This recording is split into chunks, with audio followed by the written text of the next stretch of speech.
Welcome to Gold Trails and Ghost Towns. I'm Mike Roberts, and I'm with Bill Barley, who's been our tour guide for historical travels through British Columbia, the Northwest Territories, and parts of the Pacific Northwest.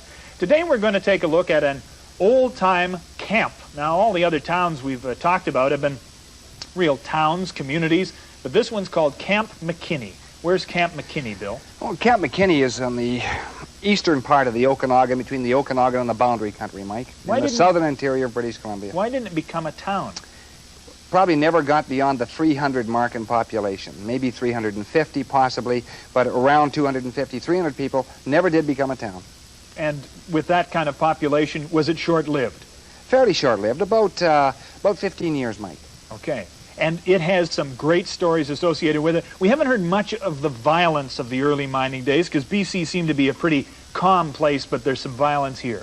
There is. A very fascinating story, a treasure story, well known, and some debate about it. Considerable amount of violence. Some fascinating characters play a part in this story, too. All right. We're going to take a look at Camp McKinney, a lode mining town, when we come back after this break.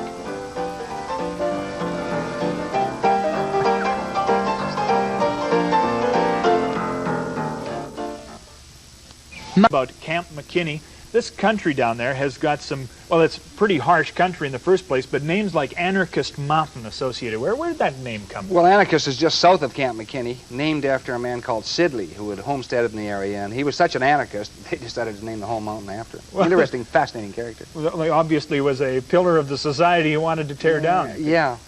The people who came into this country, were they Americans? Most of them, most of the early men into this country were placer men and then hard rock men, and the bulk of them were Americans, from drifting in from the Washington Territory and Oregon and California. Pretty rough country. Yeah, in some respects, Mike. Mountainous country, but still kind of semi-arid, because you're in the southern part of the Okanagan, the southern part. This type of country we're looking at in this photograph here. So they wandered through this. Fairly easy to get through, but they were going through passes and mountain ranges and so on all the time. And this particular shot is of Rock Creek. And this probably started it all, because in the late 1850s, they discovered placer gold in Rock Creek. And, of course, the miners were aware that the placer gold had to come from somewhere. Probably came from very, very close by. And so after the initial rush to Rock Creek petered out, the hard rock men came in and began looking for these quartz stringers and so on, and these veins that they felt that would have given the gold to Rock Creek. And, of course, some of these men, 4 men came in, and this is how Camp McKinney got its name. One of them was a guy called McKinney and his 3 partners. They found the quartz stringers and the quartz leads that had free gold in them, and they established a town called Camp McKinney. And was this gold easy to access? So you needed to put in a pretty substantial operation to get the gold out. Yeah, but it was free gold, Mike. I mean, you could actually see it in the quartz. Yeah. So it, you know, it wasn't that difficult to mill. They could actually mill it down and grind it down and come up with free gold. Now, there's something very popular about the name Caribou. Even this was miles and miles, hundreds of miles from the Caribou. But one of the first mills that we've got a shot of is the Caribou Amelia. That's right. This is the most famous mine in Camp McKinney in the early 1890s, right through to about 1904. And this particular mine produced many hundreds of thousands of dollars in gold ore at $20 an ounce, Mike. And so there were other mines there. There was the Emma and the Alice and the Okanagan and the Little Caribou. But the Caribou Amelia was the king of the hill. And it had how many stamps in it? 5, 6, 7? Well, I can't remember offhand, but I think it would probably be at least a 20-stamp mill. And so it pounded out the gold on a daily basis. Not only that, they were able to pour the bricks right there. Yeah. This is the bunkhouse of one of the other mines. This is the bunkhouse of the Little Caribou. And are those some of the employees of the Little Caribou mine? These are a number of the employees, about 20 employees of the Little Caribou, who was trying to make it into a paying proposition. This is one of the stock certificates from the Little Caribou. It wasn't quite as successful as the Caribou Amelia. No, but looking at the stock certificate, this certificate is dated 1899, 10 cents a share. And the individual who bought this, of course, Harry Wright from Nelson, and he paid $200 at that time, which was a significant amount of money. So he was gambling that the Little Caribou would turn into another Caribou Amelia. But unfortunately didn't. But as long as there was the Caribou Amelia around, dividends, this is a rare event, I understand, then this place was substantial. The Caribou Amelia was the first low gold mine in British Columbia, Mike, to pay dividends. It paid over $100,000 in 1894 and 1895. That was a lot of money then. And people said this was the beginning. It was really the beginning of the lode gold promise and discoveries all through that southern interior country. It started with the Caribou Amelia. Okay. When we take a look at other places we've talked about, like Rossland, where there was the Roy mines, yeah, those all came later. They were all later than this Camp McKinney. Camp McKinney was the first. Okay. Some of the other people that we're talking about at this location who move into town, I guess always you're looking at the merchants and the... Sure. And some of these names are remarkable because the Cousins Bay on Kalamalka Lake, is that related to the Cousins who owned that store Well, down you know, there? I can't tell you offhand, but certainly Cousins was an old Okanagan family, and so was the name next to it. And this is Shatford, and Shatford, of course, was Senator Shatford, and he came from the South Okanagan as well. So the Okanagan merchants were quick into Camp McKinney, and this shows Camp McKinney, but still at kind of the formative stage, 1890s, and not really a bona fide city, but really a mining camp. This looks more like a resort lodge than one of the hotels, but this is... Yeah, this is probably the Caribou Hotel. Now, you must be aware that it was an interesting camp because there were half a dozen hotels. There was the Caribou Hotel and the McKinney and the St. Louis and the Miners Exchange and a couple of others. So that was where the miners hung their hats, if they weren't at the bunkhouse of the Little Caribou. Most of them. Right. This is a little more modern, I guess, up-to-date style of hotel, false front, but yeah. Whose hotel is this? Huey Cameron's, probably the Sailor Hotel in Camp McKinney. And this is probably taken around the turn of the century or just prior to the turn of the century, typical of the hotels of its day.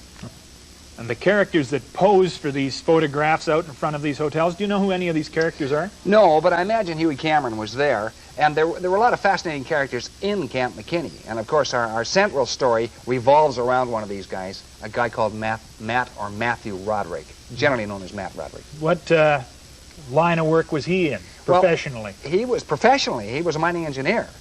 But he chose a different route. He became a high-stakes gambler, and because of his high-stakes gambling, he became a highwayman.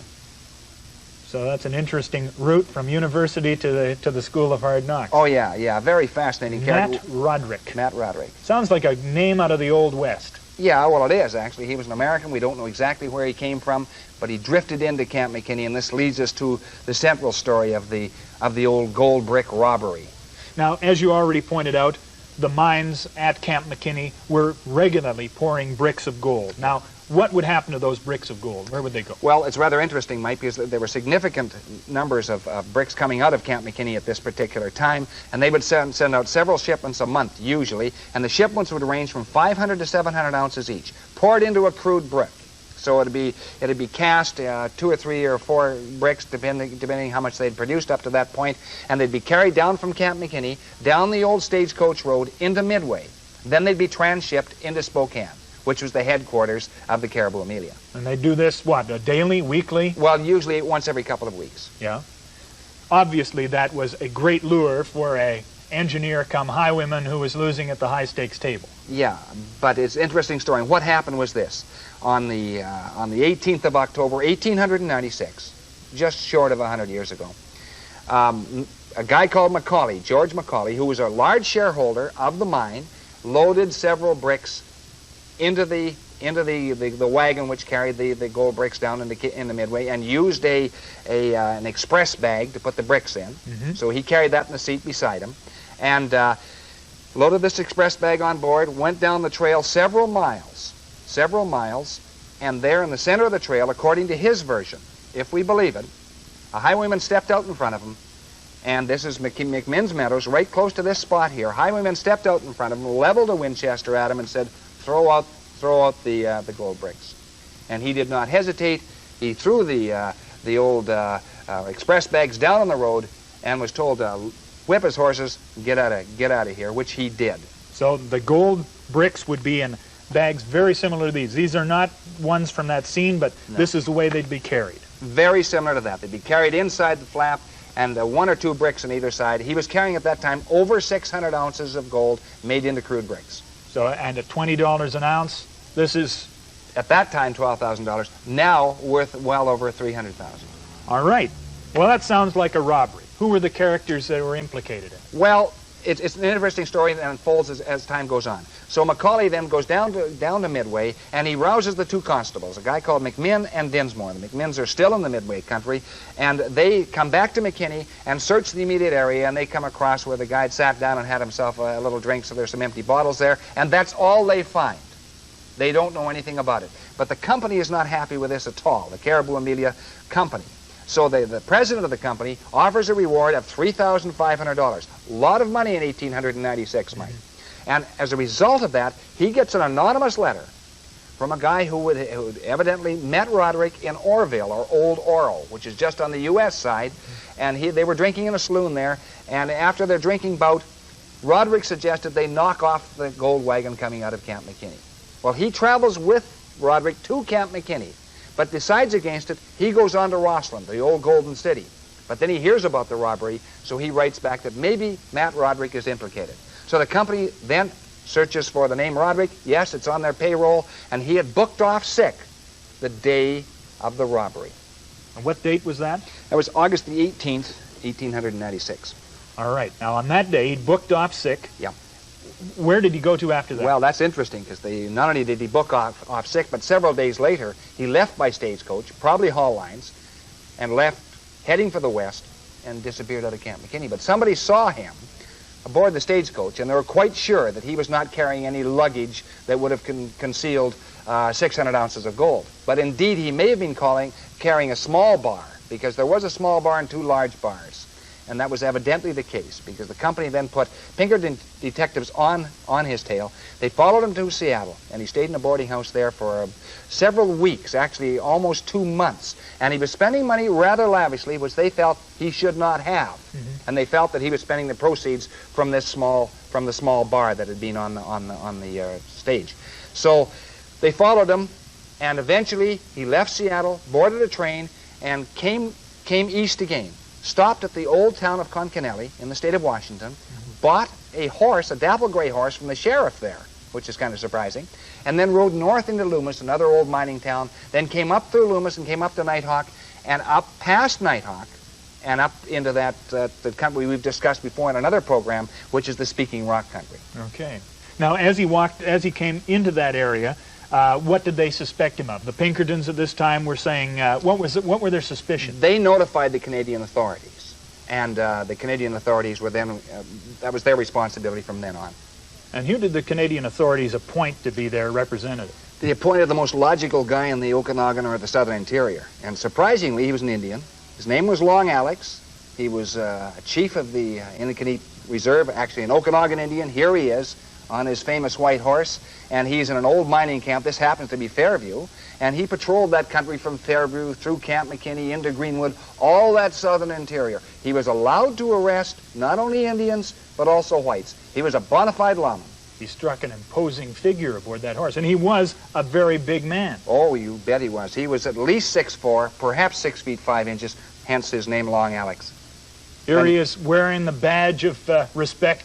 You bet. This is a lawman's badge and is pinned right there. And the interesting thing, he's with his wife Mary here. This is probably taken on the Inukanique Reserve, which is down just off Lake Osoyoos.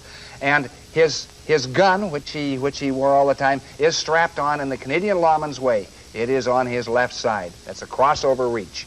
That's the mounted police reach, not similar to the American officers who wore their guns on the right-hand side. Was he some kind of a historical anomaly? I mean, it doesn't strike me that there were a lot of Indian police officers. Perhaps not as famous as Long Alex, but they knew this guy knew the trails and the back roads and all that country like the back of his hand. So, Long Alex got the job of picking up Roderick's trail? Of picking up Roderick's trail. How successful was he in that? Well, of course, he knew it. He followed Roderick like a shadow. And so Roderick came coming over the old Fairview Road into Camp McKinney in late October of 1896 to pick up the other 2 gold bricks that he had cached somewhere in the immediate area. But however, there were 2 other men who were interested. And one was a guy called Joe Keene, and he had a man called Deans with him. So we had Long Alex on one trail and Keene and Deans on another trail. And as it happened, and by the time Matt Roderick came riding up through that half light of the dying day, they were on the right trail. So Joseph Keynes, and who was the mine manager, now remember this, and he was not supposed to know Matt Roderick at all. He was on the trail with his sidekick, Deans, and they saw somebody riding towards them. Deans thought it was Long Alex, but Keene didn't. He rode up to this figure, a guy who wasn't supposed to know, and said, and all Deans heard is Keene saying, "Is that you, Matt?" And then he heard some whispering or a muffled conversation, and a few moments later he heard a single shot, and one of the men toppled from his horse and lay in the dust. Deans fires his rifle at the other man, thinking that Matt Roderick had shot Keene. It wasn't. It was the reverse. So there, Matt Roderick lay dead with one shot through his chest at very close range because the powder burns were still on his chest. So what had actually happened is that Keene had ridden up and had conversed, said something to Matt Roderick. We don't know what it was to this day. And he then leveled his revolver, and afterwards he said, "Well, I had to shoot him because he had his Winchester leveled at me," and so on. Well, this is probably nonsense. So Matt Roderick was killed with one shot through the chest. He lay dead in the dust. They examined the body, and according to the police report, $9.10 and change was found in the body, plus 2 small pieces of gold which had been chipped away from a bar wrapped in writing paper. So this is supposedly what was found on the body. But there's much local speculation that there were other things found in the body. Okay. And the other things found in the body were a length of string, candle, and a smuggler's vest. When we come back in a moment, we'll try and figure out where the bars of gold went, whether or not there was a double cross, all sorts of different things to discuss when we come back and reconsider Camp McKinney. Don't go away.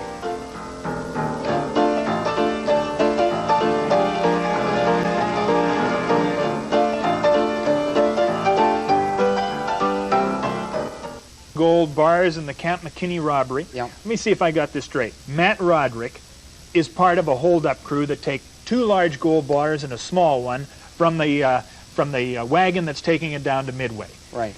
He disappears down to Seattle, Yeah. but they don't figure he could take all the gold bars with him, maybe just the small one. There were witnesses who said he didn't. Yeah. That was August of '96. In October of '96, a couple of months later, he comes back. That's proof that maybe the gold bars were there, right? That's right. I think it's very, very ample proof because Roderick, I think, must have assumed he was under suspicion at that time. He came back in to retrieve the last 2 bars. And there to meet him was Keene. The manager of the mine. The manager of the mine. Who blows him away. Who blows him away. So do you feel that Keene was involved in the robbery in the first place? I'm absolutely certain that Keene was in on the robbery, and quite possibly Macaulay as well, who was a large shareholder in the mine.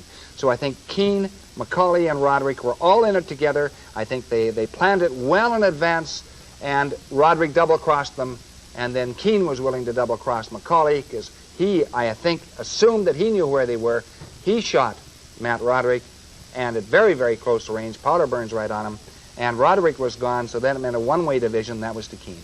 Now, the thing that you alluded to was the fact that Roderick was carrying on his person stories. This was not brought up in evidence, but a candle, a length of string, and a smuggler's vest. That's right. What do these things tell you? Well, the smuggler's vest was large enough, evidently, to hold the 2 larger gold bars. So that would be the first thing. Hold them under, out of sight, under your shirt. Now, the string and the candle indicate something else. The string indicates, well, first of all, the candle indicates they probably hid the bars either in a shaft or a tunnel. And needed the candle for light. Certainly, had to have the candle for light. And the string, to measure how far he'd gone into the tunnel in the first place. Now, this guy was a mining engineer, and this is how he would have done it. So that's why he was carrying the string. That's why he was carrying the candle. And the only reason he'd come back is because the big bars were still there. Because the big bars were still there and are still there. Well, what evidence do you have that Keene didn't find them? Well, that's rather interesting because Keene worked with my father in Trail many, many years later, and he never evidenced any indication of sudden wealth any time along the line. And he went back into that country with a logging outfit many years later and evidently searched then. So he did not find it. Keene did not find the gold bars. Long Alec was a guy who knew his way around the country, knew there was gold bars to be searched for. What stopped Long Alec from finding? I think you have to look at the scenario, Mike. And the scenario was this. The robbery took place near McMinn's Meadows. and McMinn's Meadows and Camp McKinney 3 or 4 miles apart by the old stagecoach road. So I think it's logical to assume that Keene did not bury the bars right at the scene of the robbery, nor would he have taken the chance to go into Camp McKinney. So somewhere probably around the halfway mark between Camp McKinney and old McMinn's Meadows, somewhere close to the old stagecoach road, probably not too far off, somewhere in an old tunnel or an old shaft, and there are a lot in that area, which may now be caved, we don't know this, are the 2 gold bars that were hidden in 1896. Now, of all the treasure stories you've run up against, you feel most certain that these bars are there. Yes. Out of all the treasure stories I've researched, and I've researched hundreds, and most of them are erroneous. They're exaggerated and so on. But I feel there's so much evidence on this, Mike. And if you trace the careers of the individuals involved, the principal characters, none of them found the bars. Certainly Long Alex didn't find the bar. Certainly Keene didn't, and Macaulay didn't, and of course Matt Roderick was killed. How much is 2 gold bars at 20 pounds a piece? Is that about what they weigh? Well, they'd be about that, yes. They'd be almost 600 ounces. So 2 gold bars in Canadian funds at 600 ounces would be a little over $300,000. Actually, about $350,000. All you need is a candle and some string. Well, you need a very fine metal detector, and you have to be prepared to cover several thousand acres in that old Camp McKinney area, finding the old stagecoach road, which is easily followed in some areas, and other areas it disappears because it's cut across by the road of today. What's left at Camp McKinney today? Very little, Mike. There's the Camp McKinney was burned over in a fire in 1918, and then burned over again in a forest fire in 1931. Now, this particular shot shows us Camp McKinney in its declining years. 1928, and here you see the old road going through. That would be the original stagecoach road, and some of the mine buildings and some of the stores still left before the fire of 31 wiped them out. And this is because the camp only lasted really as long as the Caribou Amelia lasted, and the Caribou Amelia started to slip in 1904, and there were brief revivals in the camp from then on, but it never really made the mark because the other mines, all the other possibilities they thought didn't add up.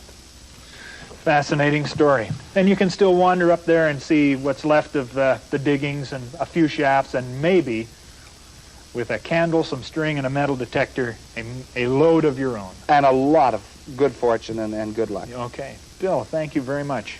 You're welcome. Man. That's the story of Camp McKinney on the southern part of the Okanagan and the Similkameen country. Probably whet your appetite. We'll see you again next week for another Gold Trail and Ghost Town.